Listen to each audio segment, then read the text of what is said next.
آجا دانی پہ آیا کہتے ہیں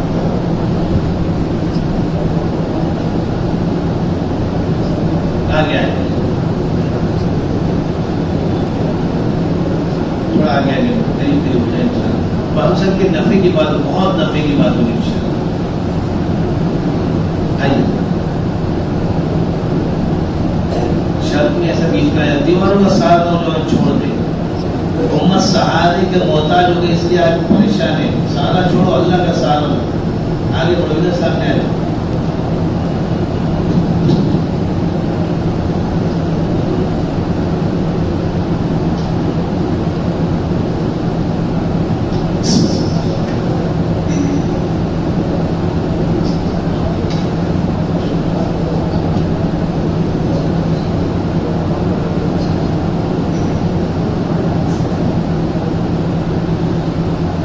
الحمد للہ رب العالمین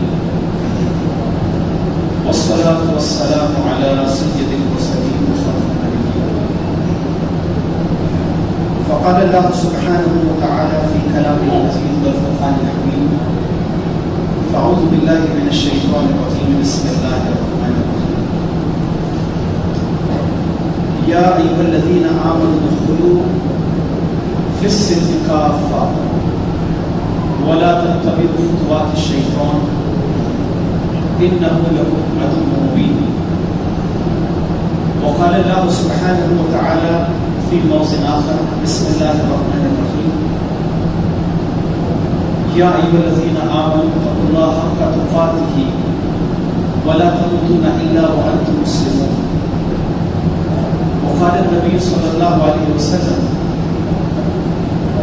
بدأ الإسلام غريبا سيعود كما بدأ فأتوب للغربة أو كما قال عليه الصلاة والسلام رب اشرح لي صدري ويسر لي أمري واحلل عقدة من لساني ويفقهوا قولي سبحانك لا علم لنا إلا ما علمتنا إنك أنت العليم البصير آمين يا رب العالمين.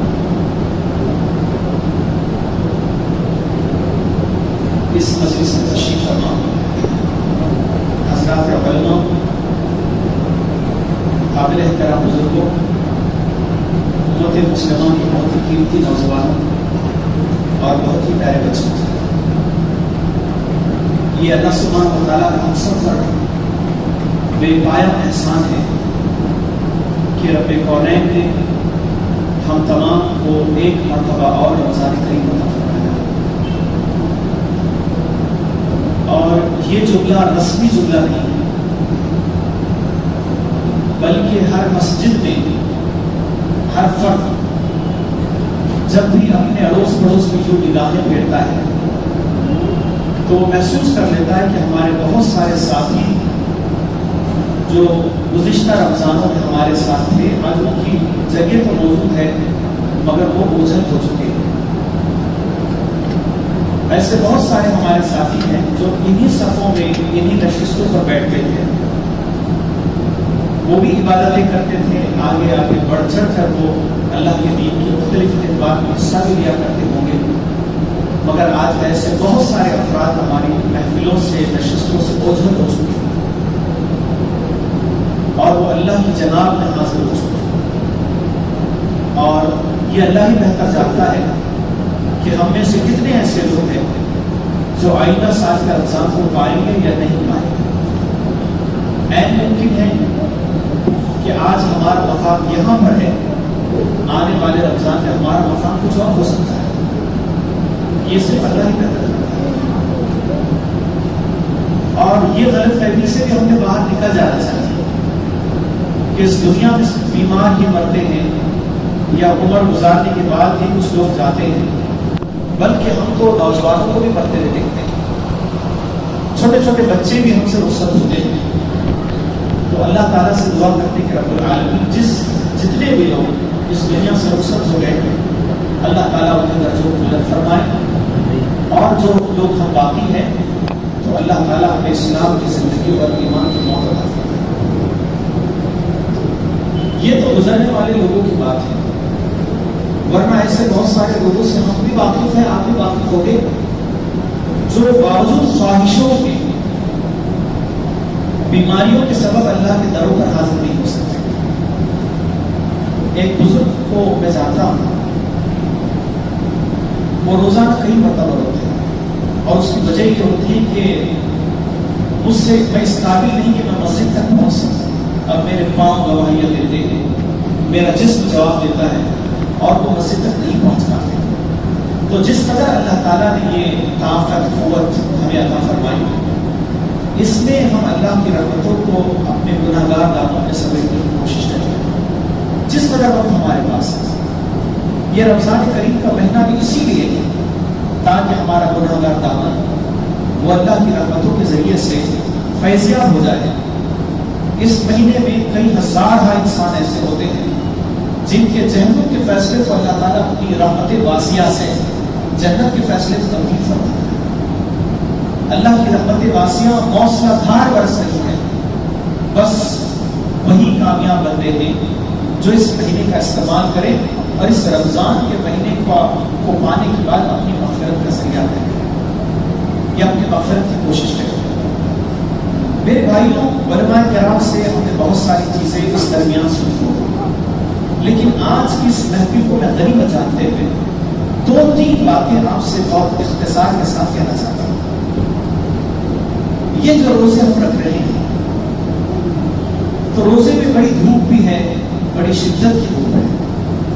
بلکہ کبھی کبھی تو اگر مزدور انسان ہے تو اس کی طاقت جواب دے رہی ہے، مگر اس کے باوجود بھی ہمارا ایمان اگر مضبوط ہے تو بڑے حوصلے کے ساتھ ہوتا ہے. اس لیے یاد رکھیں کہ روزے طاقتوں کے ذریعے سے نہیں رکھے جاتے، روزے حوصلوں کے ذریعے سے رکھے جاتے ہیں، روزے ایمانی قوت کے ذریعے سے رکھے جاتے ہیں. کوئی انسان کہتا ہے کہ میں بہت طاقتور ہے، طاقت امپورٹنٹ نہیں ہوتی ہے. کئی بڑے توانا لوگ بے حوصلہ ہو کر روزے چھوڑ دیتے ہیں، اور کئی مریض لوگ بھی روزہ رکھ جاتے ہیں، ان کا ایمان مضبوط ہوتا ہے.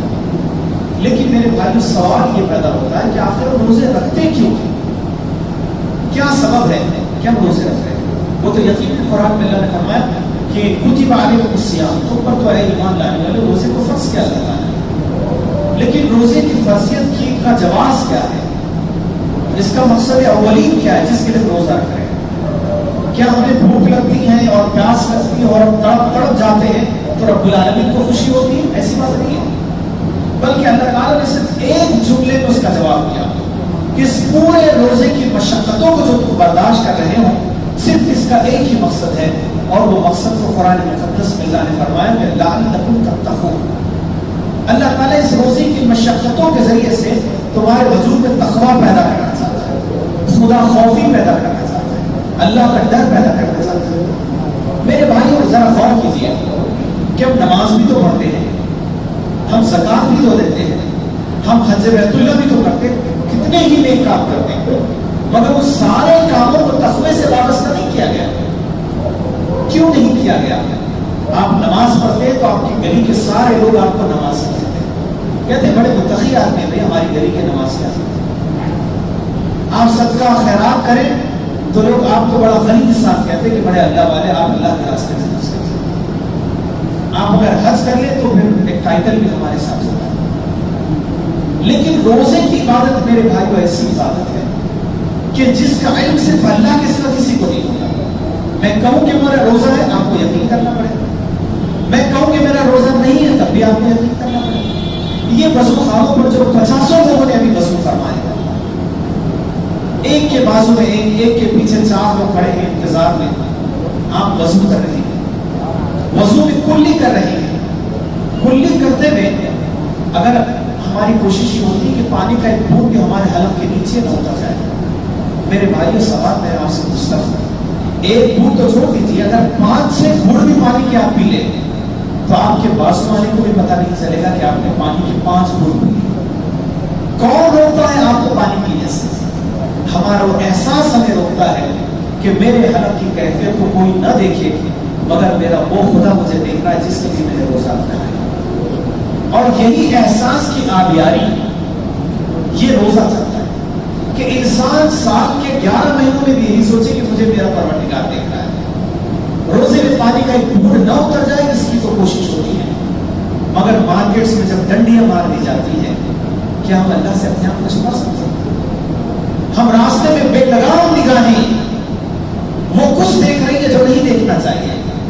کیا ہماری نگاہوں کو اللہ تعالیٰ نہیں دیکھتا ہے؟ اللہ تعالیٰ نے اسی لیے فرمایا کہ واتقوا اللہ ان اللہ خبیر بما تعملون، اے انسان اس خدا کی آنکھ سے، رب العالمین کی آنکھوں سے ڈر جس کی آنکھوں سے آپ اپنے آپ کو ایک سیکنڈ تو کیا نینو سے بھئی افسوس یہ ہے کہ ہم علم کے میدان میں آگے، تعلیم کے میدان میں آگے ہو جائیں گے، سب مسئلہ ہو جائے گا۔ نہیں، کچھ لوگ تعلیم کو مسئلے کا حل سمجھتے ہیں، کچھ لوگ سمجھتے ہیں کہ امت مسلمہ فی نفسہ غریب ہے، ہمارے پاس دولت نہیں ہے، ہمارے پاس حکومت نہیں ہے، ہمارے پاس فلاں اور فلاں چیز نہیں ہے۔ یہ سارے اسباب میرے بھائیوں، ان ساری وجوہات کا حل نہیں ہو سکتے۔ ان ساری چیزوں کا حل صرف ایک ہے، اور وہ حل ہے ہمارے ایمان کی مضبوطی۔ لاکھوں اس نظر کو کرنا چاہیے، اور امت کی 40 لاکھ بیٹیاں آج باطل پرستوں کے نشانے پر ہیں۔ کیا سبب ہے کہ جس میں امت مسلمہ کی بیٹیاں یہ مضبوط اسلامی دلوں کو چھوڑ کر باطل گھرانوں میں جا رہی ہیں؟ میرے بھائیوں، اس کی بھی بڑی وجہ ہے کہ ہم نے ہمارے گھروں میں ہر چیز کا خوف اپنی اولادوں کو دلایا ہے، مگر ہم اللہ کا خوف نہیں دلا پائے، ہم تقوی کی آبیاری نہیں کر پائے۔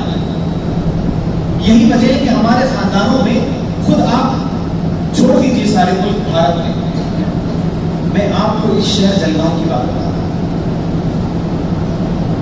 جلگاؤں تقریباً 5 یا 6 مہینوں میں خود مفتی صاحب 40 گھرانوں میں داخل تھا۔ 40 گھرانوں کی 40 اسٹوریاں میرے دل میں، 40 گھرانوں کی اسٹوریاں۔ وہ 40 گھروں کو میں خود آ رہا ہے نا واٹس ایپ پہ، فلاں کا ایڈریس بھی آ رہا ہے، وہ فلاں بھاگ رہی ہے، اور ہم یہ دیکھ کر کیا کر رہے ہیں؟ یہ اگر آ رہا ہے آپ کے موبائل پر آیا کہ فلاں مسلمان لڑکی فلاں کے ساتھ فلاں محلے میں فلاں تاریخ کو بھاگی، تو ہم نیکی کس کو سمجھتے ہیں؟ نیکی امت کے نوجوان سمجھ رہے کہ جو پوسٹ آپ کے پاس آئی ہے آپ 36 گروپوں میں سے فارورڈ کرنا نیکی سمجھ رہے ہیں، مگر وہ نیکی نہیں ہے، وہ فتنہ ہے۔ اور فتنے کے بارے میں تعلیمات اسلامی ہے کہ الفتنۃ اشد من القتل، قتل سے زیادہ بھیانک فتنہ ہوتا ہے۔ ہم سماج میں فتنے پھیلا رہے ہیں، اس کا واضح حل کیا ہے؟ اگر کسی محلے کی مسلمان بیٹی کے بارے میں یہ معاملات آ رہے ہیں، اسی محلے کو اس کو سالو کرنا چاہیے۔ مفتی صاحب، ایک پچھلے دنوں بنگلور کے ہمارے دوست کا فون آیا، اس نے کہا میں نے آپ کو واٹس ایپ کیا، ذرا اپنا واٹس ایپ کھولیں اور دیکھیں کہ آپ کے جلگاؤں، آپ مندروں میں جا کر پرنوشن دے رہے ہیں، لیکن آپ کے شہر جلگاؤں کا معاملہ یہ ہے کہ جلگاؤں کی فلاں محلے کی، میں محلے کا نام نہیں بتاتا، اس نے کہا فلاں محلے کی فلاں بیٹی فلاں تاریخ کو غیر مسلمان کے ساتھ ہے۔ میں نے اسے کہا یہ ساری باتیں درست ہیں، لیکن بنگلور میں تم کو کیسے معلوم پڑا؟ تو انہوں نے کہا تمہارے جلگاؤں کے کسی ساتھی نے ہمارے گروپ میں فارورڈ کیا، اور یہاں پہ اتنا وہ وائرل ہو گیا کہ بنگلور کے میکسیمم گروپس میں اس جلگاؤں کی مسلم بیٹی کا تذکرہ ہوتا ہے۔ یہ سولوشن تو نہیں ہو سکتا ہے۔ ہم اس کے گھر پر گئے اور وہ لڑکی سے خود گئے، ملاقات کیا، اس کے والد کا انتقال ہو چکا ہے، اس کی نانی، دادی اور اس کی والدہ اس کے پاس ہیں، 3 بیٹیاں ہیں جس میں سے ایک بیچ والی بیٹی۔ میں نے اسے کہا کہ بیٹے آپ کیوں جا رہے ہیں؟ اسلامی تعلیمات تو بہت غیر معمولی تعلیمات ہیں، اگر آپ کو کوئی پریشانی ہو اسلام کے بارے میں علماء سے تعلق کیجیے، علماء آپ کی ساری پریشانیاں حل کریں۔ انہوں نے کہا مجھے کوئی پریشانی، وہ بچی کہنے لگی، انہوں نے کہا مجھے کوئی پریشانی نہیں ہے، لیکن ٹھیک ہے یہ میرے والدین مانتے نہیں، تو سمجھاؤ ذرا، ٹھیک ہے وہ بجرنگ دل کا ہے مگر وہ مجھ سے محبت کرتا ہے۔ یہ واسطہ ہمارے سے بات کر سکتے ہیں۔ اس کا حل یہ نہیں ہے کہ آپ کسی واٹس ایپ کی پوسٹ کو وائرل کریں، آپ اس وائرل کرنے والے نیچر کو ختم کرنا چاہیے، بلکہ مسئلے کے حل کو اپنے اسپاٹ پر جا کر حل کرنا، اس بات کی اپنی عادت ڈالنی چاہیے۔ یہ بڑے کینوس میں جو فارورڈ ہو رہی ہے چیزیں، اس کے ذریعے سے امت مسلمہ ڈپریشن میں جا رہی ہے۔ اور آپ کو میں یہ واضح کروں کہ اس وقت 2023 میں بلکہ 20 کے بعد سے امت مسلمہ کو ڈپریشن میں ڈالنے کی منظم کوشش ہو رہی ہے۔ آپ نے کبھی سنا تھا کہ کوئی انسان کسی کا مرڈر کرے تو مرڈر کرنے والے چھپ کے مرڈر کرتے ہیں، مگر یہ موب لنچنگ کو شوٹنگ کیا جاتا ہے کسی مسلم نوجوان کو پیٹتے ہوئے، اور وہ شوٹنگ کو اتنا وائرل کیا جاتا ہے کہ وہ آپ کے گھروں میں آتی ہے، سارے مسلم نوجوان اسے 1,000 لوگوں کو دکھاتے ہیں۔ باطل یہ چاہتا ہے کہ وہ آپ کو ڈپریشن میں ڈالتے ہیں تاکہ آپ خوف کا شکار ہو، مگر اللہ کا دین یہ چاہتا ہے کہ آپ خوف سے باہر آئیں، ہم خوف سے باہر آئیں۔ وَلَا تَهِنُوا وَلَا تَحْزَنُوا وَأَنْتُمُ الْأَعْلَوْنَ إِن كُنتُم مُؤْمِنِينَ۔ ہمیں غم کرنے کی کوئی ضرورت نہیں ہے، ہم دل شکستہ ہونے کی بات نہیں ہے۔ اللہ تعالیٰ انشاءاللہ تعالیٰ ہمیں غلبہ دے گا، ایک شرط کے ساتھ کہ ہم ایمان کو مضبوط کریں۔ تو ہمیں خوف کے شکار کی ضرورت نہیں ہے۔ تو یہ ماڈرن طریقوں کو ہمیں سمجھنا چاہیے کہ باطل کے نئے نئے نت نئی پالیسیز یہ ہم نے جاننے کی کوشش کرنی چاہیے۔ میرے بھائیوں، اس سلسلے میں ہمارے کرنے کے کیا کام ہو سکتے ہیں؟ ہمارے کرنے کے 3 اہم کام ہیں جو اس زمانے میں ہم اگر کرتے ہیں تو امت مسلمہ انشاءاللہ تعالیٰ بام عروج پر جائے۔ سب سے پہلی چیز یہ ہے کہ میں خود اور آپ خود اپنے ایمان کو مضبوط کرنے کی فکر کریں گے۔ اسلامی تعلیمات تو کہنے کے لیے نہیں ہے، اسلامی تعلیمات تو اپنی زندگی میں ڈالنے کے لیے۔ تو میں اپنے بارے میں فکر مند ہو جاتا ہوں، آپ اپنے بارے میں فکر مند ہو جائیں گے۔ پھر اس کا کینوس براڈ کریں گے تو ہمارے خاندان، ہماری فیملیز، ہمارے اہل خانہ، ان کے ایمان کی مضبوطی کے لیے ایک منصوبہ بنائیں گے۔ اب آپ دیکھیے کہ اسلامی تاریخ میں جتنی جنگیں میدان جنگ میں ہوئی، جنگیں جو میدان جنگ میں ہوتی تھی، وہ میدان جنگ کی جنگوں کو مسلمان جیت لیا کرتے تھے، مگر یہ 2020 سے لے کر 23 تک میدان اخلاقیات کی جنگوں میں مسلمان ہار رہے ہیں، اخلاق کی جنگوں میں ہار رہے ہیں۔ میں آپ کو ایک کتاب کا حوالہ دیتا ہوں، یہ کتاب کا نام ہے بوسنیا ہرزیگووینا کی داستان المناک۔ وہ کتاب کا پبلیکیشن کرسنٹ پبلیکیشن بمبئی میں۔ اس کتاب میں بوسنیا جانتے ہیں، بوسنیا بھی ایک مملکت ہے، جس طرح فلسطین کی مملکت کو آپ جانتے ہیں، ایک زمانے میں بوسنیا مظلوم ریاست مانی جاتی تھی۔ جس طرح فلسطین میں یہودی ظلم کر رہے ہیں تو بوسنیا میں سرب لوگ ظلم کرتے تھے۔ تو بوسنیا میں اتنا ظلم لوگ کر رہے تھے کہ وہاں کے مسلم نوجوانوں کو قتل کرنا، شہید کرنا اور ساری باتیں، لیکن مسلمانوں نے برسوں کا مقابلہ کیا، اور برسوں ایسے مقابلہ کیا کہ جو بڑے بڑے ٹینک آتے تھے مسلمانوں کا مقابلہ کرنے کے لیے، وہ اپنے چھوٹے چھوٹے پتھروں سے اس کا مقابلہ کر کے جیت جاتے تھے۔ اب باطل نے محسوس کیا کہ برسوں ہم ان سے جیت نہیں پا رہے، یہ نہتے ہیں، یہ بھوکے ہیں، یہ غریب ہے، یہ مسکین ہے، مگر ہمارا مقابلہ یہ قوم کر رہی ہے، اس کا کیا وجہ ہے؟ تو انہوں نے فیصلہ یہ کیا کہ یہ قوم کی وجہ یہ ہے کہ یہ اخلاقی اعتبار سے بڑی اونچی قوم ہے۔ تو پھر کیا کیا جائے؟ تو باطل نے منصوبہ بنایا کہ ان کے اخلاق کو کمزور کرنے کا پلان کیا جائے۔ اس کتاب میں لکھا ہے کہ بوسنیا کے بارے میں انہوں نے لکھا کہ بوسنیا میں بڑے بڑے فلم تھیٹر کو قائم کیا جائے، ان فلم تھیٹروں میں ننگی فلمیں دکھائی جائے، اور یہاں فلمیں انگریزی میں کہتے ہیں nude culture, to spread the nude culture in Muslim society.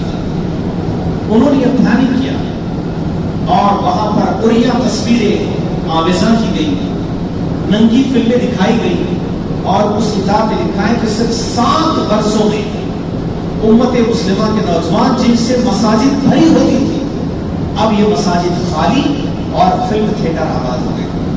اور جو بھی یہ ہوا تو انہوں نے لکھا کہ 70 برسوں میں جو قوم ہار نہ سکی، وہ 7 برسوں میں ایسے ہار گئی کہ ان کو ناکوں سے سکوا دی گئی۔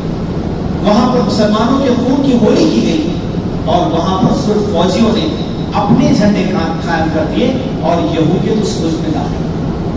اب مجھے بتائیے، بھارت میں کیا یہ جنگ نہیں چل رہی ہے؟ بھارت میں بھی یہی پالیسی انجام دی جائے۔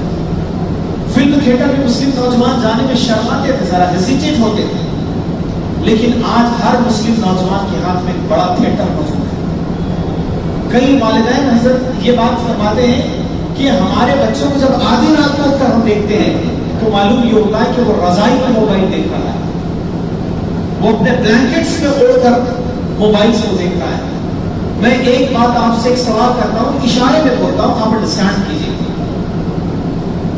آپ علماء سے یہ بات پوچھیں کہ نماز کے جو فرائض کیا کیا ہے؟ آپ جب نماز کے لیے تشریف لاتے ہیں تو یہ تو اصول ہے نماز کے کہ ہمارا جسم پاک ہونا چاہیے، صحیح بات ہے، کوئی ناپاک جسم کے ساتھ تو نماز کو نہیں آئے گا. تو جسم پاک ہونا چاہیے نماز کے لیے, ہمارا لباس بھی پاک ہونا چاہیے, اور جس جگہ پر آپ نماز مصلی لا رہے ہو وہ مصلی کی جگہ بھی پاک. یہ تو مانتے ہیں, تمام لوگ مانتے ہیں یہ سب. مجھے بتائیے میرے بھائی, وہ مسلم نوجوان جس کا جسم بھی پاک ہو, جس کا لباس بھی پاک ہو, جس کی نماز کی جگہ بھی پاک ہو, مگر اس کے جیب میں جو موبائل ہے اس کی گوگل ہسٹری کو دیکھا جائے تو اتنی ناپاک ہوتی ہے, کیا اس ناپاک موبائل کے ساتھ اللہ کا سامنا کر سکتے ہیں؟ مجھے بتائیے, وہ آنکھیں اللہ اور اس کے حبیب کا دیدار قیامت کے دن کیسے کریں گے جو آنکھوں میں دن کے اجالے اور رات کے اندھیرے میں وہ سب کچھ دیکھا ہے جو نہیں دیکھ سکتا. اس لحاظ سے ایک بڑے صوفی ہے, وہ فرماتے ہیں کہ اس زمانے میں اگر آپ ولایت چاہتے ہیں, آج کے نوجوان اللہ کے ولی بننا چاہتے ہیں, تو سب سے پہلے انہیں اپنی نظروں کی حفاظت کرنی چاہیے. آپ اپنی نظروں کی حفاظت کریں, جو مولانا محترم نے فرمایا سال سے پہلے شروع میں, آپ اپنی آنکھوں کی حفاظت کریں, اللہ تعالیٰ آپ کو اپنی ولایت عطا فرمائیں گے انشاءاللہ. قرآن مقدس میں سورہ یاسین کی 65 نمبر کی آیت اللہ تعالیٰ نے فرمایا کہ قیامت کا ایک منظر, ایک گلمسز آف قیامت. اللہ رب العالمین فرماتے ہیں کہ جب یوم القیامہ ہوگا تو کیا ہوگا. سورہ یاسین اللہ نے فرمایا الیوم نختم علی افواہہم وتکلمنا ایدیہم وتشہد ارجلہم بما کانوا یکسبون. قیامت کے دن اللہ تعالیٰ یہ کریں گے کہ تمہاری زبانوں پر کفر چڑھا دیں گے, تالے لگ جائیں گے, لاک ہو جائیں گے زبانیں. ان لاک کا کوئی آپشن نہیں ہوگا. وہ تکلمون ایدیہم, تکلم کہتے کلام کرنا, بات کرنا, تکلمون ایدیہم کہتے ہاتھ. وہ تکلمون ایدیہم, اللہ تعالیٰ سے تمہارے ہاتھ بولیں گے. وہ تشہد, شہادت دینا, ارجلہم, پیر, وہ تشہد ارجلہم بما کانوا یکسبون, تمہارے پیر اللہ کے سامنے گواہی دیں گے تم نے دنیا میں کیا کیا تھا. اب ذرا آج یہ انداز کیجیے کہ ہماری زبانوں پر تالے لگے ہیں, اب ہمارے ہاتھ بول رہے ہیں, ہمارے پیر بول رہے ہیں, ہماری نگاہیں بول رہی ہیں, تو آپ فیصلہ کیجیے یہ آپ کے باڈی آرگنس آپ کے حق میں بولیں گے یا آپ کے خلاف بولیں گے. اللہ تعالیٰ ہم سب کی حفاظت فرمائے. تو میرے بھائیوں, ہم نے اپنے ایمان کو اسٹرانگر بنانے کے لیے ایک نیا منصوبہ بنانا چاہیے, تاکہ اللہ کی جناب میں جب ہم حاضر ہوں تو فرما بردار کی حیثیت سے حاضر ہوں. دوسری بات میرے بھائیوں, جو کام ہم نے کرنا چاہیے وہ کام یہ ہے کہ ہم نے اللہ کے دین سے وابستگی اختیار کرنی چاہیے. اللہ رب العالمین نے اور اس کے حبیب صلی اللہ علیہ وسلم نے جو قوم تیار کی تھی وہ بکریاں چرانے والے لوگ تھے, اونٹ چراتے تھے, وہ سمندر کے ریگزاروں سے کچھ بھی زیادہ نہیں تھے, مگر اللہ کے نبی صلی اللہ علیہ وسلم نے تربیت فرمائی, اتنی تربیت فرمائی وہ عظیم ترین کیریکٹر دنیا میں بنے. کس کے ذریعے سے تربیت فرمائی؟ قرآن میں فرمایا کہ یتلو علیہم آیاتہ ویزکیہم, قرآن کی آیتوں نے ان کی زندگیوں کو تبدیل فرمایا. میرے بھائیوں, آج ہم بھی قرآن کے حامل بننے کی کوشش کریں. ہمارا بہت بڑا مسئلہ یہ ہے کہ ساری کتابیں ہمارے دلوں میں ہیں, ہم ناولز پڑھتے ہیں, ہم فیس بک کا مطالعہ کرتے ہیں, ہم کئی پوسٹوں کو ہضم کر جاتے ہیں, مگر اللہ کے کلام سے ہمارا بڑا ڈھیلا ڈھالا اٹیچمنٹ ہے. ہم قرآن مقدس سے جڑ نہیں پائے. آپ پڑھیے سورہ جمعہ کو, تو سورۃ الجمعہ کی 5 نمبر کی آیت ہے, اللہ تعالیٰ نے ایک قوم کا ذکر فرمایا, مثل الذین حملوا التوراۃ. اللہ نے فرمایا کہ جن لوگوں کو اللہ تعالیٰ نے تورات کا حامل بنایا تھا, حامل کسے کہتے ہیں؟ جن پر اللہ تعالیٰ نے بوجھ نازل فرمایا. یہ جو حمال کہتے ہیں, حمال کو حمال کیوں بولتے ہیں؟ وہ بوجھ لیے پھرتا ہے. ایک عورت کے پیٹ میں جب بچہ ہوتا ہے تو آپ اسے حاملہ کہتے ہیں. ایک قوم جس پر اللہ تعالیٰ نے اپنا کلام نازل فرمایا وہ حامل قرآن قوم ہے. تو اللہ نے فرمایا کہ ایک ایسی قوم تھی جس پر حمل التوراۃ, اللہ نے تورات کو نازل فرمایا, مگر انہوں نے تورات کے مطابق زندگی نہ گزاری. تو قرآن نے کہا کہ کمس کے حمار یحمل اسفار, ان کی مثال حمار عربی زبان میں ڈاکیز کو کہتے ہیں, حمار یعنی گدھے. اللہ نے فرمایا کہ ایسے لوگوں کے ساتھ گدھوں کی طرح ہو گئی کہ وہ اللہ کی کتاب کو پیچھے ڈالتے ہیں اور اس سے آگے چلنے کی کوشش کرتے ہیں. میرے بھائیوں, ہم نے بھی آج یہ فیصلہ کرنا چاہیے کہ انشاءاللہ تعالیٰ قرآن کے رموز کو حاصل کرنے کی کوشش کریں گے, قرآن کے مطابق زندگی گزارنے کی کوشش کریں گے, اور قرآن کو جب ترتیل سے پڑھتے ہیں، آپ کے پاس الحمدللہ بڑے قیمتی افراد آپ کے محفلوں میں ہیں، ہم ان کا وقت حاصل کریں. لوگوں کے اپوائنٹمنٹ تو بڑے بڑے لیڈرز کے لیتے ہیں، ہم ہمارے علماء کا اپوائنٹمنٹ نہیں لے پاتے. اچھا وہ اپوائنٹمنٹ دیتے بھی فری اویلیبل ہوتے ہیں. آپ وقت لیجیے علماء کرام اور سیکھیے کہ اللہ تعالیٰ قرآن میں کیا کہہ رہا ہے. مفتی صاحب میں کیرلا گیا تھا پچھلے دن، تو کیرلا میں لوگ ملیالی بولتے ہیں، ملیالی ان کی مدر ٹنگ ہے، اور انگریزی بولتے ہیں ان کی اسکول کی زبان، مگر اس کے ساتھ ساتھ وہ عربی بھی بولتے ہیں. مجھے تو زیادہ عربی نہیں آتی، مگر جو یعنی چائے پانی کے لیے چل سکتی ہے، استعمال نہ سکتی اتنی. میں وہ بچہ مجھ سے ملا، وہ بچے کو انگریزی نہیں آتی تھی. اس نے کہا ملیالی میں بات کرو، either you speak in Malayali اور عربک. تو میں نے کہا ملیالی تو نہیں آ سکتے، ہم عربی سے کہاں سے لاتے ہیں. اس بچے سے ہم نے کہا یستطیع ان تتکلم فی اللغۃ العربیہ، آپ عربی میں بات کر سکتے ہیں. وہ بچے نے اتنی فصاحت سے عربی میں بات کیا. اب اس بچے سے میں نے پوچھا کہ بھائی آپ نے اتنی اچھی عربی کیسے سیکھی ہے؟ تو اس نے کہا عربی کی میری استاد میری ماں ہے. ہم نے کہا آپ کی ماں نے کیوں سکھائی آپ کو عربی؟ یا تو ملیالی بولتے ہیں. وہ بچہ استاد بن گیا. اس بچے نے کہا کہ میری ماں مجھے ہمیشہ کہتی ہے کہ دیکھو قرآن مقدس عربی میں نازل ہوا، اور اللہ کے کلام کو اللہ کی زبان میں سمجھنے کے لیے عربی سیکھو. Are you getting the point? What I want to say? Yes or not? آپ سمجھ رہے میری بات؟ نوجوانوں آپ کو بول رہا ہوں، دیگر لوگوں کو نہیں. میں بول رہا ہوں اردو میں، لیکن اگر آپ اردو نہیں جانتے ہیں تو اگر میں ملیالی بولوں تو ایک ٹرانسلیٹر کھڑا ہوگا. وہ ٹرانسلیٹر کہے گا یہ صاحب فرما رہے ہیں، اور کچھ باتیں حذف بھی ہو جائیں گی. جو میں کہوں گا وہ کیفیت نہیں آ پائے گی. وہ نوجوان بچہ کہہ رہا تھا، 7ویں کلاس کا بچہ ہے وہ، اس نے کہا کہ میری والدہ نے مجھ سے کہا کہ اللہ کے کلام کو اللہ کی زبان میں سمجھنے کے لیے عربی سیکھو. ہم نہیں سیکھنا چاہیے، آپ کے پاس تو چاہیے تو علماء موجود ہے. آپ کو انشاءاللہ یہ بہت بہترین طریقے سے آپ کو تیار کریں گے. میرے نوجوان بھائیوں، میں آپ سے کہہ رہا ہوں کہ دنیا کے سارے علوم اگر آپ کے پاس موجود ہے اور اللہ کے دین کا علم آپ کے پاس نہیں ہے تو دنیا میں ہم سب سے محروم ترین انسان ہیں. ساری دنیا کے علوم و فنون ہمارے پاس ہے. تو بڑے ذمہ دار بھی اپنی اولاد کو اس بات کے لیے تیار کریں. یہ بڑے دکھ کی بات ہے کہ کسی کے باپ کا انتقال ہوتا ہے اور اس کی باپ کی نماز جنازہ کوئی اور پڑھاتا ہے.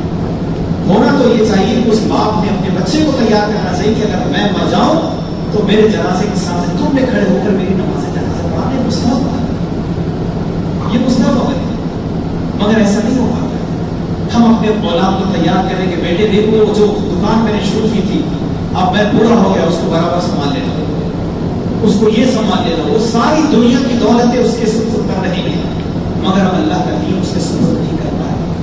اور یہی اولاد قیامت کے دن ہمارے لیے وبال جان ثابت ہو سکتی ہے. تو اس لحاظ سے میں آپ سے کہنا چاہ رہا ہوں کہ قرآن کے مطابق ہم زندگی ڈھالنے کی کوشش کریں. اور تیسری بات ہم آپ سے کہنا چاہ رہے ہیں کہ اسلام کے لیے فنائیت کا جذبہ ہم پیدا کریں. دیکھیے ابھی بدر کا موقع 5-7 دن پہلے جنگ بدر کا موقع آپ لوگوں نے سنا ہے، اس کی بڑی داستان ہم نے سنی. فنائیت اسلام کے لیے کیا ہوتی ہے؟ میں اسلامک ہسٹری کا ایک ایپیسوڈ آپ کو سناتا ہوں. اسلامی تاریخ کا غیر معمولی باب. اللہ کے نبی صلی اللہ علیہ وسلم بدر کی صفیں تیار کر رہے ہیں اور صفیں بناتے وقت بھی اللہ کے نبی صلی اللہ علیہ وسلم گنگنا رہے ہیں خطاب کرتے کرتے سورہ آل عمران کی آیت مبارکہ. وہ آیت کون سی؟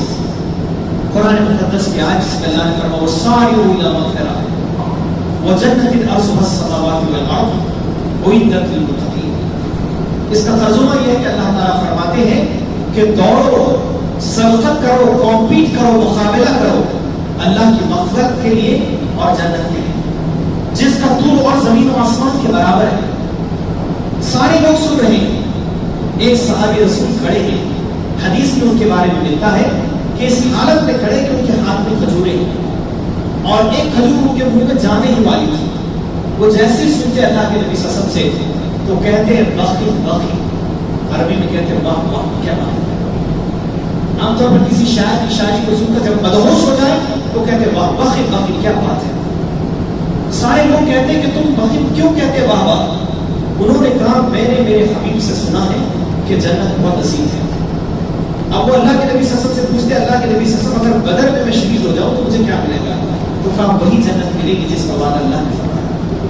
اب وہ کیا کرتے ہیں؟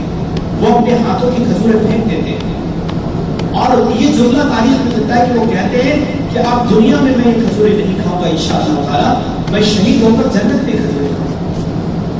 وہ بدر میں لڑتے، اتنا لڑتے ہیں کہ وہ شہید ہو جاتے ہیں اور اللہ کے حضور اپنا مقام حاصل کرتے ہیں۔ یہ بدر کی جب داستان آپ سنیں گے تو کتنے شہید ہوئے بدر میں، کتنے صحابہ شہید ہوئے بدر میں جانتے ہیں جی؟ 70 مبارک افراد، اور ان سارے 70 شہدائے کرام کی ابتدا کس سے ہوئی؟ بدر کے سب سے پہلے شہید جو ہے وہ بہت بڑے بزرگ اور نوجوان نہیں تھے، بلکہ 15 یا 16 سال کے نوجوان شخص تھے۔ اب بات بھی کی تو میں تھوڑا سا سناتا ہوں آپ کو۔ ان کا نام ہے حارثہ رضی اللہ عنہ۔ یہ مدینہ کے تھے، اور بچپن میں ان کی پیدائش کے بہت ہی پیدائش کے فوری بعد ان کے والد کا انتقال ہو گیا۔ ان کے والد کا نام سراقہ تھا۔ اب باپ کا انتقال ہو گیا، ان کی جو ماں تھی حضرت حارثہ کی، وہ مدینہ کی سب سے خوبصورت خاتون تھی۔ ان پر بہت رشتے آئے تو نکاح کر لیں، مگر ان کی ماں نے کہا، حارثہ کی ماں نے، کہ میں اپنے حارثہ کی تربیت کے لیے انشاءاللہ اپنی جوانی بڑھا دوں۔ اور حارثہ رضی اللہ تعالیٰ کو بڑے پال پوس کر یہ جو بدر کے 70 شہداء، وہ داستان بھی ان کا واقعہ سب سے پہلے کتاب میں موجود حارثہ سے، بلکہ اس سے بھی زیادہ چاشنی کے ساتھ وہ 15 یا 16 سال کی عمر میں آئے اور بدر کا اعلان ہوا۔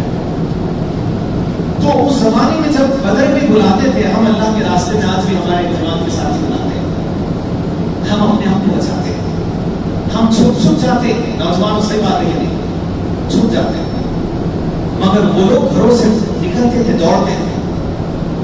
حارثہ 16 سال اور 15 سال کی عمر کے نوجوان اپنی ماں کے پاس آئے، امی جان مجھے بھی بدر میں جانا ہے، میں ملوں گا۔ عمر کو دیکھتے ہوئے ماں انکار کرتی ہے، 2 3 دن انکار، تیسرے دن بدر کی فوج نکلنے والی تھی۔ اب ماں نے وعدہ کیا کہ حارثہ تم بہت چھوٹے ہو، دل تو نہیں چاہتا کہ تم کو بھیجے، مگر میں ایک شرط کے ساتھ تمہیں بدر کا فوجی بنانا چاہتا ہوں۔ حارثہ اچھل گئے، کہا کون سی شرط ہے؟ ساری شرطیں منظور۔ وہ ماں پر کروڑ درود و سلام۔ وہ ماں حارثہ کی ماں کہتی ہے کہ اے حارثہ، وہ شرط یہ ہے کہ کل بدر کے میدان میں جب فوج کا مقابلہ ہوگا تو مجھے یہ سننے میں نہیں آنا چاہیے کہ میرے بیٹے حارثہ نے دشمن کو پیٹ دیا۔ جب تاریخ لکھی جائے گی تو پیٹ دکھانے والوں نہیں بلکہ دیواروں کی طرح سیدھا سپر ہو کر لڑنا، یہی ایک شرط ہے۔ اگر تم نے پیٹ دکھائی تو خدا کی قسم حارثہ، میں تم کو اپنا درود نہیں معاف کروں۔ اب کیا تھا نکلنے؟ اب چلے گئے، مگر حارثہ رضی اللہ تعالیٰ کے بارے میں 70 شہداء کی داستان جو کتاب میں ذکر کر رہا ہوں، اس میں جو بات ملتی ہے کہ فجر کے موقع پر بہت ہی موت ہوتے تہجد کے وقت میں جو مسلمانوں کے احاطے میں کنواں آ گیا تھا، وہاں پانی کا ڈول لے کر حارثہ پہنچے اندھیرے میں، سارے لوگ سو رہے تھے، بالکل سناٹا تھا۔ جیسے ڈول حارثہ نے ڈالا تو آواز بلند ہو گئی۔ مسلمانوں کے فوجی جو درختوں پر چھپ کر بیٹھے تھے، انہوں نے انداز سے تیر مارا، یہ سوچ کر کہ کئی دشمن ہمارے کنویں پر تو حملہ آور نہیں ہو گئے۔ اس زمانے میں آسان جنگ یہ بھی ہوتی تھی کہ کنویں میں زہر ڈال دیتے تھے تاکہ ڈائریکٹ لوگ مر جائیں۔ جیسے تیر داغے، وہ کیا تھا کہ تیر حارثہ کے گلے سے مارا۔ انہوں نے کلمہ توحید کی صدا بلند کی اور اللہ کو کہا۔ سارے صحابہ دوڑ کر آئے کہ تو اللہ پر ہمارا آدمی ہے۔ جب دیکھا تو انہوں نے دیکھا کہ بدر کے میدان میں بدر کی تاریخ کا پہلا شہید حضرت حارثہ سے۔ اب وہ جنگ ساری واقعہ تو آپ کو معلوم ہے، پھر جنگ کوئی فلاں ہوا، ساری باتیں ہوئی، ایک کے اوپر ایک آئے، جنگ فتح ہو گئی۔ اب مدینہ میں ساری فوج لوٹ رہی ہے، تو کچھ چھوٹے چھوٹے جو بچے تھے وہ آگے بھاگتے بھاگتے آگے چلے گئے۔ اب کیا تھا، حارثہ کی ماں تو حارثہ کا انتظار کر رہی۔ اب وہ ماں کہتی ہے کہ سارے لوگ آ رہے، میرا حارثہ کہاں ہے، میرا خوبصورت بیٹا کہاں ہے۔